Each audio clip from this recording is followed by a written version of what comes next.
You're listening to Civic Media. You can tune into any of our live shows on any radio station across the state with the Civic Media app. Find us in your phone's app store and listen anytime, anywhere. Good morning. Welcome back to Matinaire on Air. My name is Greg Bach. I am your host and your bud and your friend. You're listening to us on the Civic Media Radio Network. You can get in touch with us anytime. Call or text. The number is the same, 855-752-4842, 855-75-CIVIC. You can always leave a comment on the live stream. We are on Facebook, YouTube, and the platform we still call Twitter. Lots of great shows still ahead of us. After the 10:30 break, we are going to be talking sports with Paul Noonan from the Acme Packing Company.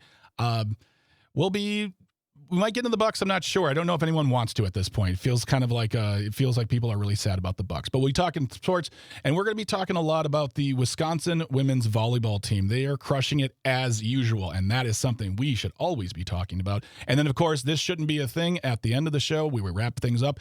This time, it is the Snake in My Boot edition, so don't go anywhere. We got a great hour of programming ahead of you, and we appreciate you being here.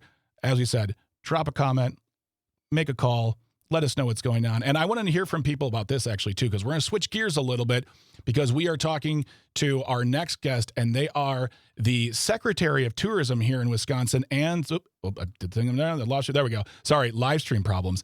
Ann Sayers is our guest. Ann, thank you so much for being here. We really appreciate your time. How are you this morning? I'm doing great. I'm so excited to be with you and talking about winter activities. Indeed. And it's going to be, I know it's getting a little bit warmer, but we have some winter to celebrate right now, which is very unusual in Wisconsin. I never thought in my childhood I'd say that, but it's true.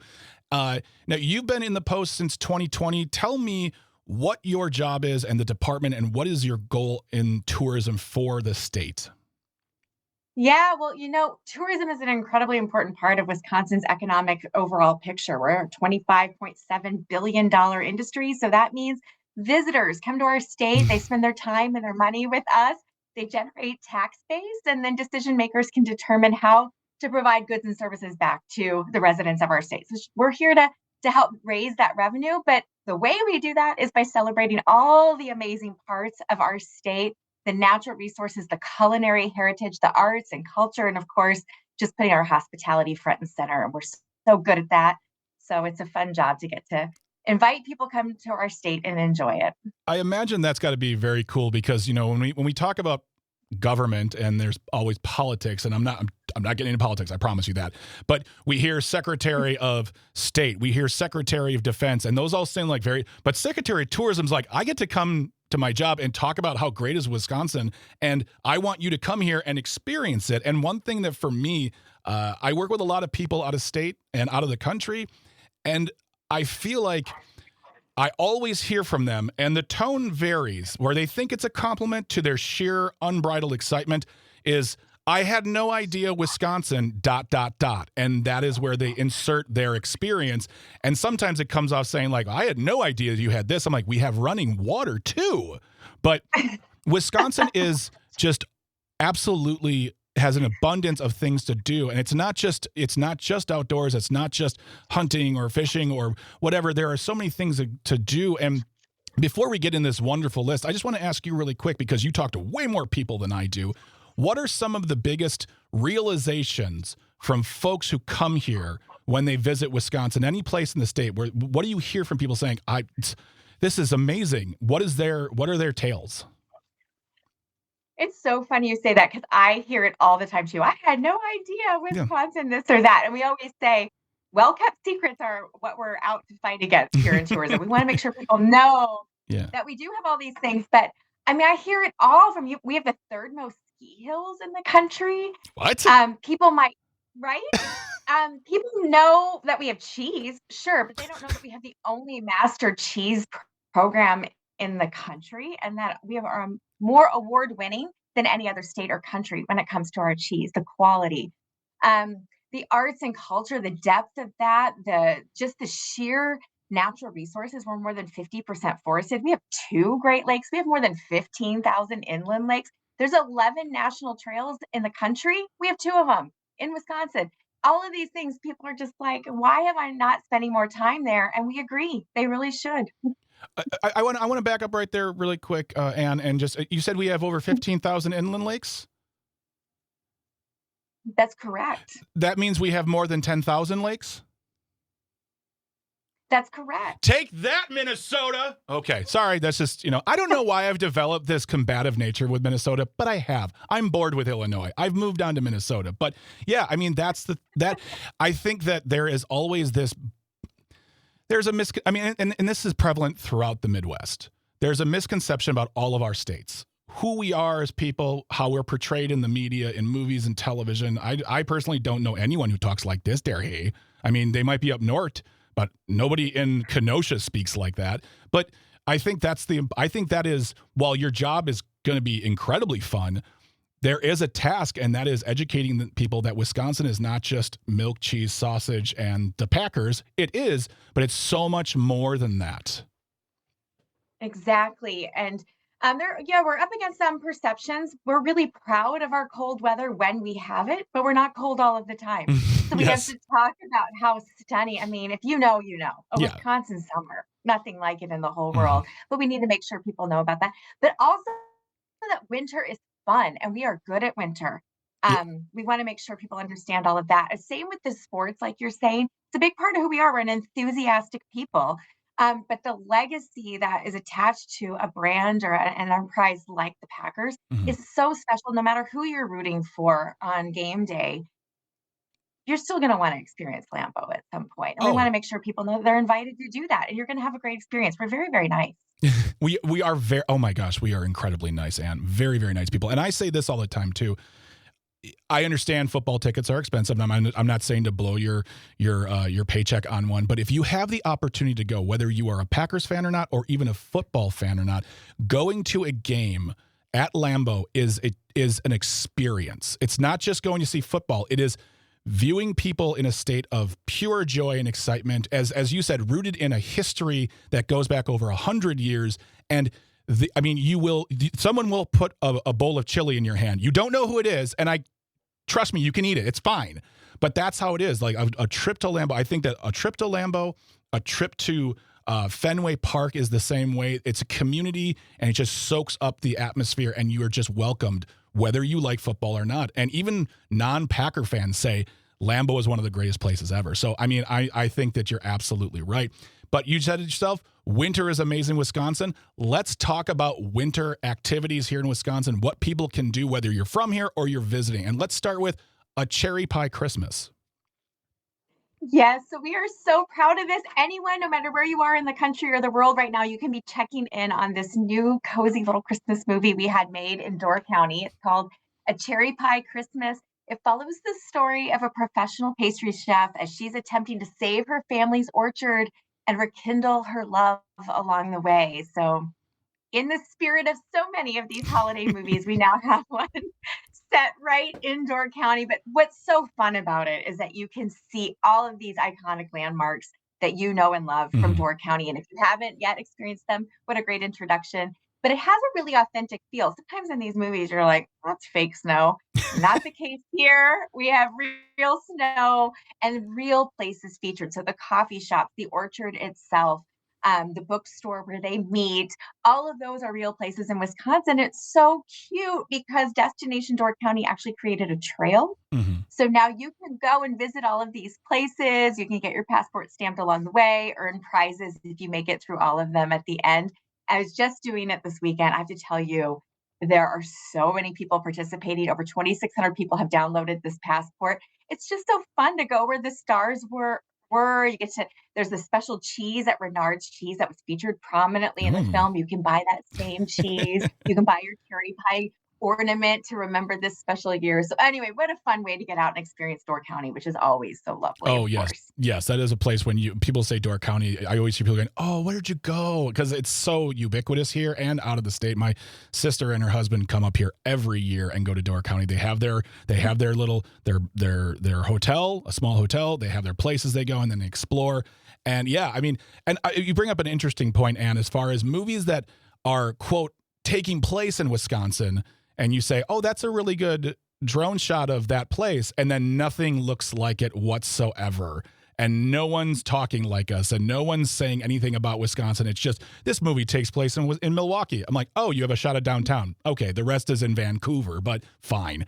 I love that. And as a side note, too, and we've talked about this, the fact that we are establishing the ability for artists to get tax breaks to make films here, hopefully we'll see even more in the future, because that's very important as well. Let's move it on to holiday markets. I think that's something that's very, very popular throughout the country. But Wisconsin, we got holiday markets. Tell me more about where and what. Yeah, we have a really strong tradition of these European-style markets that you would find in Europe this time of year, but they're right here in Wisconsin. One of them I love. It's in Sparta. It's the Sparta Christkindl Market. So this is Southwest Wisconsin. It has one of the best outdoor Christmas markets in the state. It replicates one of those traditional German-style markets. Dozens of vendors, all kinds of local artisans, crafters, producers, one-of-a-kind goods. And then you're also going to get to try things like Glühwein, which is that traditional mulled wine. Oh, boy. Bavarian pretzels. Yeah, I mean, you probably still have some items on your shopping list. What a fun way to do it. You can have some fun. It's happening Friday, December 19th and Saturday, December 20th, and that's it. So get out there to Sparta. Another one that we have to mention is in Pepin County, Villa Bellezza. If you haven't seen it, just Google it quick. It is so beautiful. It looks like it's straight out of Europe. They actually have a piazza, and you can get out and shop the vendors there. And it puts you on the Great River Road, which is another gem of Wisconsin, the rolling hills and bluffs of the Mississippi River. Just a stunning way to spend some time. I always find, and I don't know about you, but whenever someone hands me wine at a shopping area, I always walk out with way more than I expected, because everything looks way more attractive and my wallet becomes heavier by some matter. I have no idea. It just happens when wine is involved, but it's, we are talking to Ann Sayers, who is this.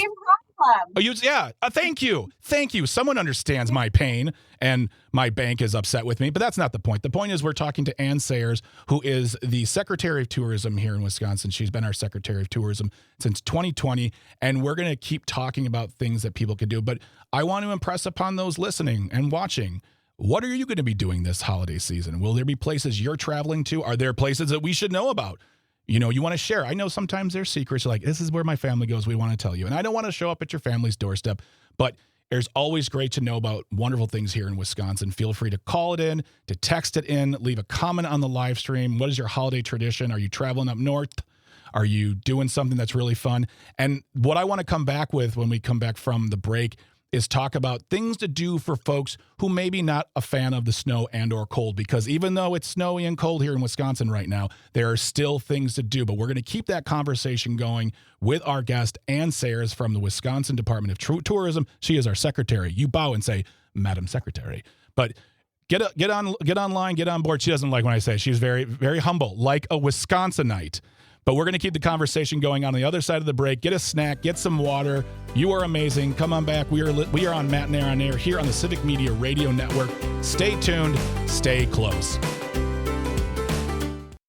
You're listening to Civic Media. Stay up to date on the latest news and information for your local community and Wisconsin by signing up for our free email newsletter. Visit civicmedia.us/email to get started. Good morning. Welcome back to Matt and Air on Air. My name is Greg Bach. I am your host, your buddy, your pal, and you are listening to us on the Civic Media Radio Network. You can always get in touch with us. The phone number is the same for the texting, 855-752-4842, 855-757. Sometimes Calvin, I can't remember everything. That's Calvin on the boards, by the way. He's Sweet Kelby, the Board Lord, Calvinator, all the other nicknames. We're going to be getting new nicknames for him in 2026. Might retire a few, but we want some new fresh ideas from you, friends. And another friend here on the show, our guest, the Secretary of Tourism, Ann Sayers, is here talking about all the things to do in Wisconsin in a wonderful winter wonderland. But we got to be honest, there are folks out there, I, to a certain extent, am included. If you give me a cabin with a beautiful winter view, I'm going to be like, on board, buddy. If you say, let's go snowshoeing, I'm like, who are you and when did you replace my friend with a robot? Because there are people out there who want to get away, but they don't want to exactly put themselves in a cold, wintry situation. And that's where things like our water parks, there are things that can be taken advantage of that have nothing to do with the cold. Tell us about that. Okay, this sounds like it's right up your alley because it can be up to 80 degrees in there. So warm and cozy.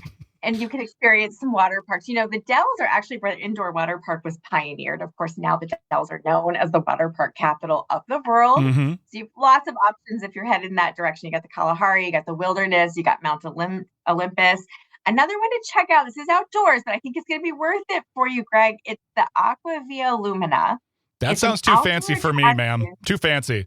Oh, it's so pretty and enchanted. It's illuminated multimedia walk through the woods. Okay. Just magical winter wonderland. Kids love it. Okay. So that's an idea for you. I'll take a walk through a winter wonderland. There's a great place in Kenosha called Hawthorne Hollow that has great events as well. And it's wonderful in the winter. So yeah, absolutely. I'll take a walk, but I'm not going to, let's just put it this way. I'm not going to exert myself in winter sports. I won't exert myself in any sports, but yeah, where I have to bundle up. But yeah, I love a nice winter wonderland walk. And we support your choices. Thank you, Secretary. Yeah. That's so nice of you. We got you. We got ideas for you. How about Blue Harbor Resort up in Sheboygan? This is, Sheboygan's known, another one where people are like, I can't believe we have surfing in Wisconsin. So a lot of folks enjoy that on Lake Michigan in the summer and winter, but you can actually do it indoors at Blue Harbor's Resort. They have an indoor surf simulator. So that's something to try out. Okay. We also have Chaos Indoor Water Park. That's up in Eau Claire. And they have a water slide, lazy river, activity pool, hot tub, aquatic playground, and they even in that same resort have an arcade and trampoline park. So if kids are home for the winter break and they're getting a little antsy, this would be a place to think about where they can get their wiggles out. And that's a great thing you just brought up here, especially for the folks who have kids. What are some of the kid-friendly options in Wisconsin during the winter time that they can do that? Might not be a water park but it's something they can visit or take part in. Another one people say, had no idea Wisconsin has the most children's museums per capita in the country. So you could check out one of those. Maybe Appleton has a really neat, it's called Building for Kids Children's Museum. It's a wonderland of exploration. They make the Pierce fire truck there in the area, so kids can actually climb through the cab of one of those. There's an art studio. There's even an area where they can learn more about the Menominee tribe's language and culture through an interactive exhibit. Wausau has a beautiful children's Imaginarium. They opened up in 2023. It's rooted in STEM, so educational play for kids. Another one, Manitowoc, this one's really popular. State-of-the-art agricultural education. If you're lucky, you can even see a calf being born on site in what they call the birthing barn. Really, really special experience. So on and on. EAA, if you're interested in aviation, right? That's in Oshkosh. Yeah. Discovery World in Milwaukee, science and technology opportunities for kid-led exploration. And then another one is the Food and Farm Exploration Center. This is in Plover, and they're really putting an emphasis on food production in a way that's really interesting to kids. That's wonderful. And I'm just going to put it out here as a kid at heart. Discovery World ain't just for kids. You want hands-on science experience? You can be an adult and have fun there as well. Travel Wisconsin has a great resource for planning trips. Tell me more about if people want to actually just put together a plan. What are they going to do to get some ideas? Where can they go to get help on that for making their winter trip a little easier as far as the scheduling? Well, I'm so glad you asked. You can always visit travelwisconsin.com to get some travel inspiration. But right now, I really would recommend an extremely popular resource that we host is the Snow Report. So travelwisconsin.com/snow report. And what it's going to tell you is where the snow is. If you're interested in tubing, downhill, cross country, snowmobile, it's going to tell you the conditions and then also give you some ideas, some nearby lodging, some nearby food, some nearby attractions. So you can start your itinerary planning by visiting that report. Well, I got some vacation time coming up in the next few weeks. I think it might be time to get in the car with my wife and our dog and just go somewhere, maybe go for one of those nice walks through the winter Wisconsin parks, because I think that brings, that's some of that is also free fun too. Like going for a walk in a nice big park and just having a chance to get away from, the big city of Kenosha. I think those are all great ideas. And I really appreciate you stopping by and informing us, because I think even as Wisconsinites, we don't know everything. And I think we are always shocked to find out those hidden gems and those statistics about like children's museums about how great Wisconsin is. I learn something every day, and I've been doing this job for a minute now, and it's an incredibly special state, and we're so lucky that it's ours. Absolutely. And we thank you for being here. Please come back to the show. We'd love to talk to you again about maybe what's going on in spring. If you're ever in the neighborhood, if you're in Racine, stop by Radio Park. We'd love to have you and talk to you about that. But we have been speaking with the Secretary of Tourism, Ann Sayers. If you want to find out more, we will put links in the show notes. You want to make a plan for a vacation, get away for a couple days, please do that. Support local economies, support Wisconsin. We are fantastic. And tell your friends. A best kept secret is still a secret no matter what. Secretary Sayers, we appreciate you. Have a wonderful holiday. Take care. Thank you. You too. All right. Don't go anywhere. We are going to be talking sports coming up next on Matt and Air on Air on the Civic Media Radio Network. Stay tuned. Stay close. Good morning. Welcome back to Matt and Air on Air. My name is Greg Bach. I am your host. Calvin, seriously keep wanting to say sitting in for Jane Matinair, who is currently away from her desk. I don't want to say permanently away from the desk, but she's just not here right now. Will she be coming back in some capacity? I don't know. You'll just have to tune in, but I'm not going to break that news right now. Point is, you're listening to us on the Civic Media Radio Network. We're happy to have you here this morning. Still a lot of great show ahead of us. Closing out it all with This Shouldn't Be a Thing. Today it is the Snake in My Boot edition. Don't go anywhere because this is definitely a holiday gift list story. We're very, very excited to have him on the show. He's back. He's better than ever. He's always great. Our friend Paul Noonan, who is a writer for the Acme Packing Company, is going to talk to us. Of course, if you know our show about sports, you can always chime in your thoughts on Wisconsin sports. I know people have opinions on it. It's 855-752-4842, 855-75-CIVIC. Leave a comment on the live stream. Leave a kind comment, because if you leave something weird and creepy, I'm going to ban you because you're weird and creepy. But the point is, get in touch. We'd love to hear from you. Paul, good morning. How are you, my friend? What's going on? How are you guys doing? I'm doing great. I'm feeling good. Cal, how are you doing? I'm not going to speak for Calvin. Oh, I'm living the dream, Greg. Boy, that's amazing. I don't speak for the Utes. I don't talk for the kids. They don't want that of this young Gen Zer. There's a lot going on in sports as always. Let's kick it off. Pun with the Packers. We're rounding the end of the season. We're almost done with regular season play. And tell me, this is a two-part question. One, okay. Tell me about the upcoming game against Chicago. I feel like we can say, all right, cool, it's a Chicago game. We have nothing to worry about. But also in terms of the fact that this has been, at best, a very inconsistent season. Not a disappointing one, but inconsistent. So let's deal with the Bears first. Yes. Second of all, there's a lot to worry about with this game. Yeah. Because the Packers are in very rough shape. The fully healthy, fully loaded Green Bay Packers are a much better team than the Chicago Bears are. But that is not what we're getting at all here. Mm-hmm. So first of all, last weekend, Micah Parsons suffered an ACL tear. He is out for the year. Oh. He is probably not back until at the earliest September of next year, but ACLs are hard to project because they do take so long to recover from. The only good news there is that he is young. A 30-year-old pass rusher can have his career end via this. He is not that old. He's a young, very athletic guy. He'll probably recover fine, and 2026 will be fine.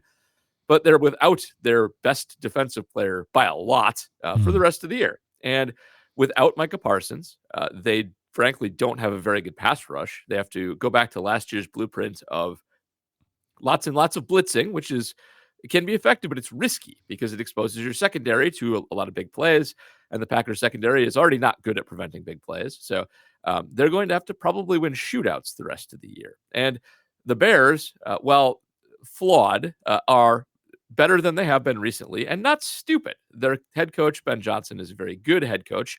He will instantly realize what's going to happen in this game, which is the Packers will come after Caleb Williams with blitz packages they haven't had to use all year. And if he can actually hit some plays down the field, the Packers will be in some trouble in this game. Now, last week was bad on not just the Parsons front, but Christian Watson hurt his shoulder. It looked like he was going to be out for the year. When it happened, he's actually been practicing this week, and he'll be, I think, a game-time decision. But they also kind of need him in this game because the Bears defense, it's kind of like what the Packers defense is going to be. It blitzes a lot as well. Dennis Allen, their defensive coordinator, is a big blitzer. The Packers just toasted them last time they played. on big plays against the blitz, but they need Watson to do that. The rest of the Packer receiving core isn't great at beating people deep at all. And so those two guys are huge. If Watson can go, the Packers have a great chance in this game. It'll probably be high scoring, but they should be able to move the ball, score points. If he cannot go, they're going to have to pull some magic out of their hat to actually win this game against Chicago. So there's that. Chicago is probably their favorite in this game, and they should be favored in this game. They're a little beat up too. Rome Odunze, their best receiver, hurt his foot warming up against Cleveland last week when it was like -8 degrees here. Don't have your hurt guys play in -8-degree weather. And their good rookie receiver Luther Burden showed up on the injury report too, as did their best running back DeAndre Swift, or at least their best scat back. So they're beat up a little bit too, but they're doing better depth wise. And so this is like a 50-50 game for the Packers. This is not like, you should not expect them to walk in and beat this Bears team. This is going to be a tough game, and there's a very good chance they do not win it. I know that. Okay, so you are the expert. That's why we talk to you. I am sports expert adjacent. I feel like, and this isn't just the Packers. This is the Bucks. This is the Brewers. I feel like Wisconsin sports teams are always in this flux of not just injury, but like damaging to the team injury. I mean, Dame Lillard, the Bucks. We had injuries in the Brewers this past season that were pretty significant. It's just the name of the game, isn't it? I mean, let me put it this way. Is it more so with Wisconsin than any other place, or is this just par for the course for everybody?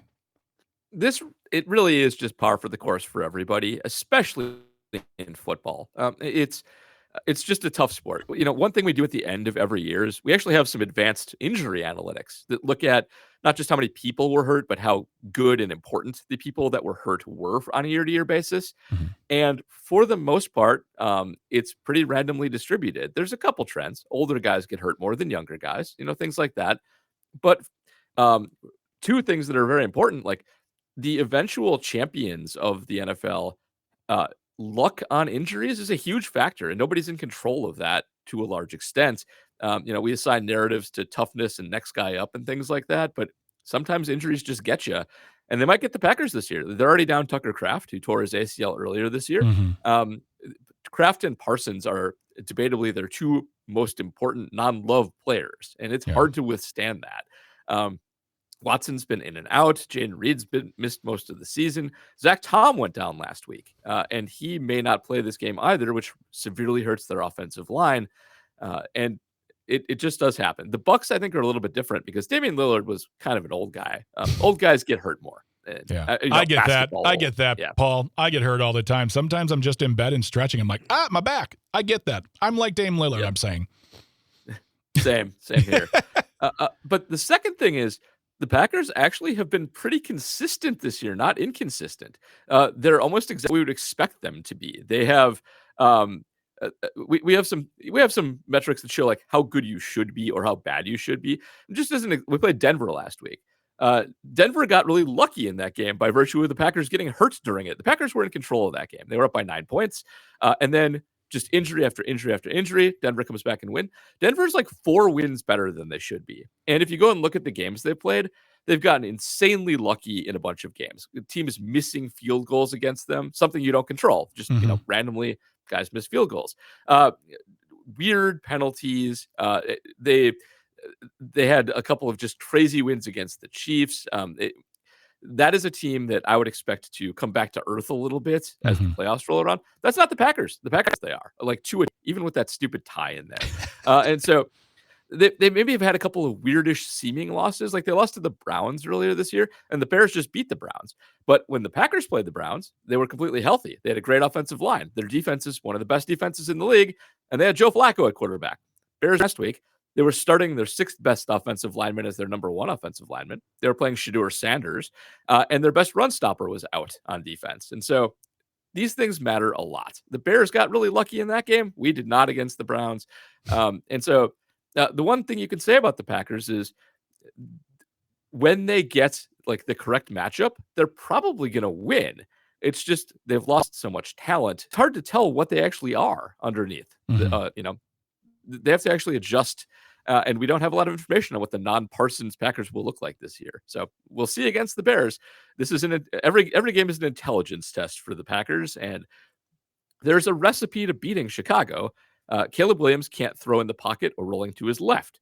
So don't let him roll to his right. If Jeff Hafley just kind of blitzes from that side of the field, that might work. And they're going to be missing if they're missing Swift, that hurts their offense a lot too. There's ways to win this game. It'll be a good chess match, but they are in rough shape physically for this game. Well, I think that they are. Oh, go ahead. I was just going to say, I think that, the comment you made here is that their record is a perfect description of the Packers this season. And as we get closer to the actual end of the season, we'll touch on that as far as what does the record, what does the performance say, and what's the takeaways. But we'll talk about that another time because it's I don't want to. I don't like it when people do their year-end lists in November. So let's wait until it's actually time to do a year-end list on that. We are talking to Paul Noonan, who is a writer for the Acme Packing Company. We're talking about all things Wisconsin sports, and I want to switch it over to the Badgers, women's volleyball. They are dominating, but not just now. They're always dominating. Correct?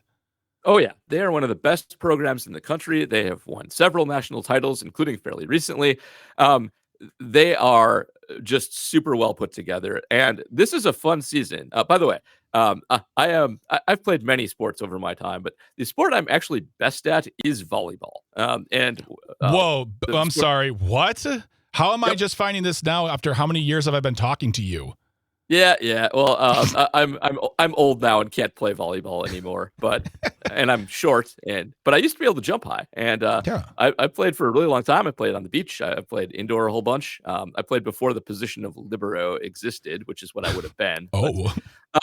But this is a really fun Badger season so far. They have gone into the tournament before as like the number 1 seed or close to it. Usually it's them in Nebraska kind of at the top, and they've been underdogs so far, and they are again tonight against Kentucky. But the way that they've gone about making this run this year is by making a fun little trade-off. So usually in volleyball, if your setter hits an imperfect set to you, your general read on that is to keep the point alive. Like do a high percentage dink over the blockers, do something that isn't necessarily going to get you the point, but gives you a chance to win the point later.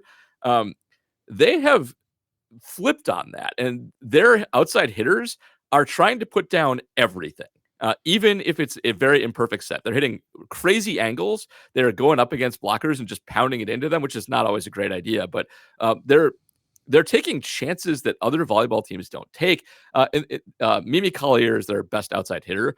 She set a career high in kills last game in the tournament. Like usually a career high in kills will come against some jobber team that you are, supposed to beat up on. They have made this trade-off of accepting more errors, and they did make quite a few of them last game, for more kills. And so they're a fun team to watch right now because they're basically hitting everything as hard as they can all the time. Not every team is doing that. It is in a very, very aggressive style, and it's really paid off so far as sort of the rare underdog Wisconsin team. I am very upset that we have not talked about this topic more in the past because I feel like the way you are speaking is with the same passion with which you speak on football. So we're going to keep that conversation going in the future. I want to hear more about volleyball because I actually love volleyball. I used to play it a little bit, here and there, but I turn into an unbridled monster because I just get very competitive for some reason in volleyball. But we'll talk about that down the road.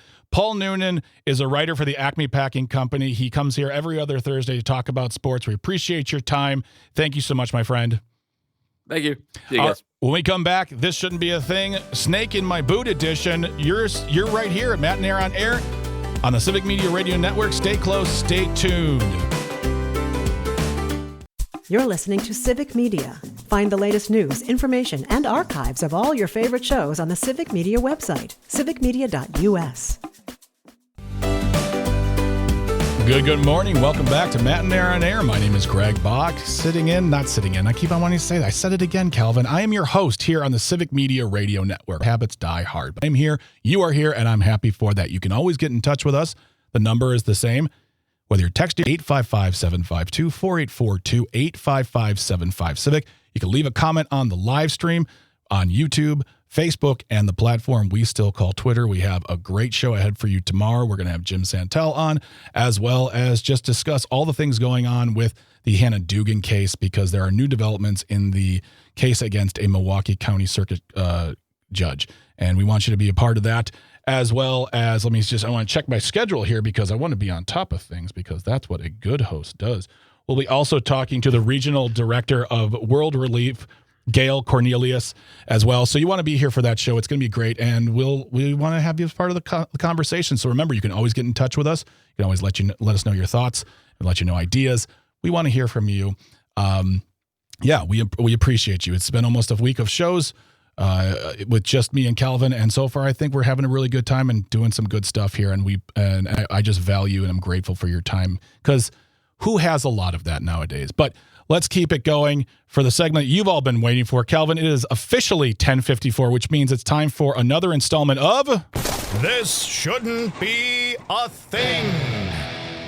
If you ever have a thing that should not be, you should in Ticken and me. I'm going to get my guitar for that, Calvin. I'm going to start singing an impromptu song, but you can always send it still to Jane Says at civicmedia.us. Jane Says at civicmedia.us. That email is still up and running. We still see it. Let us know your thoughts on guests, topics, Tisbat suggestions, but just get in touch with us. If that email changes, we will let you know. But Jane Says at civicmedia.us. And this one comes by way of CNN World, and the title reads, Gary, this is the Snake in My Boot edition. Gary from Zootopia 2 is a hit in China.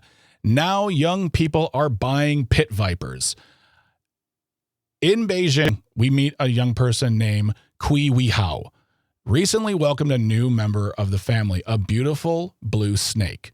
The 21-year-old from central Jiangxi province bought the Indonesian pit viper for about $260 our money, 1,850 yuan, 2 days after the release of Disney's animated hit Zootopia 2.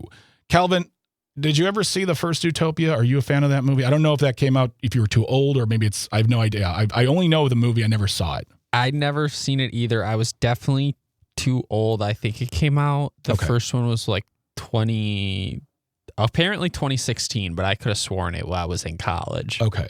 So here's the thing, a couple things about this. That movie is an absolute smash hit just in China. It is a movie with a $150 million budget, which, for those who don't know, for movies of this size, you take that $150 million and you times it by 2. That's its full budget, because you want to include marketing. So about $300 million has been spent on this movie, give or take. It has made nearly $500 million in China alone, period. So it's more than made its budget back and then some, just by the Chinese market. And they love this movie, and they are inspiring people to buy blue pit vipers. What I didn't tell you from the title of it and a little piece, they are highly venomous. These are highly venomous reptiles that people are saying, yes, I need this in my life. I don't want to judge anyone. I don't want to say you can and can't do this. But that is something that would give me absolute and utter pause. I don't mind snakes. There was a time that I wanted to be a snake guy. I'm glad I didn't. I feel like that's a huge commitment. And you're almost always going to say, hey, where did Gary go? And then everyone freaks out. But as a reptile lover, Kui has long wanted a blue snake, and finally went ahead and bought one after seeing the positive and adorable portrayal of the snake character voiced by Ke Huy Quan, Academy Award-winning Ke Huy Quan. But I guess the thing is it's your life. It's you do what you want. But what precautions are you going to take for everybody? Because everyone needs to know. Like, if Calvin, what would you do if I invited you to my house for just a dinner party, and I said, hey, by the way, I have a venomous blue pit viper? Does that inform your decision on whether or not you're coming? Yes. Or are you trusting me to be a responsible snake owner? I would trust you to be a responsible snake owner and still probably pass.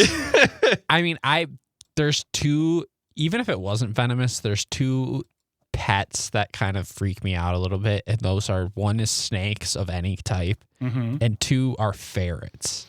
I think if you have a snake or a ferret, you're the same type of person. I have a lot of thoughts on ferrets because I had a roommate who had a ferret, and it's a very disappointing quote unquote pet, in my opinion. Nothing against Remo. R.I.P. Remo, but I believe that ferrets are not pets. That's me. Live your life, do your thing, Jelly Bean. I'm fine. If you tell me you have a ferret at your house and you're having a cookout, I'm like, nah, I'm good. I'm fine. As a side note, too, really quick, Zootopia was released Thanksgiving weekend. It has made over $1 billion worldwide. They're making Zootopia 3 through 5. You can guarantee that. But I guess that's the thing is people love this movie so much they are putting all precaution aside and saying, I want a blue pit viper in my home. And please come over and look at my blue pit viper. Why doesn't anyone come over to my house to look at my blue pit viper? I think the answer, my friends, is in the question itself. So tell me, let us know, would you do this? But that has been another edition of This Shouldn't Be a Thing. I want to thank Calvin. I want to thank Tucker. I want to thank engineering. I want to thank traffic for all of you, because without any of you, this show does not happen. We fall apart because it's not on me. I want to thank the listeners. I want to thank the viewers and everyone who called, texted, got in touch, wanted to have a discussion. Without you, there is no us.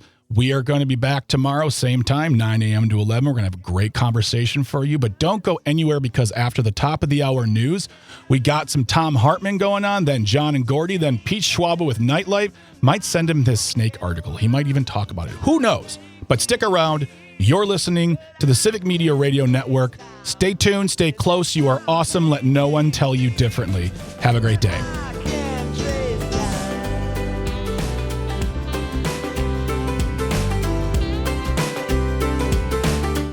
The national news cycle never stops, but it can be hard to find news about your local community. Civic Media is dedicated to providing quality local and state news coverage across Wisconsin. With the Civic Media app, you can get notifications about local stories that matter to you and your community. Find the free Civic Media app in your phone's app store and choose notifications from the menu to tell us what kind of news you want to hear about.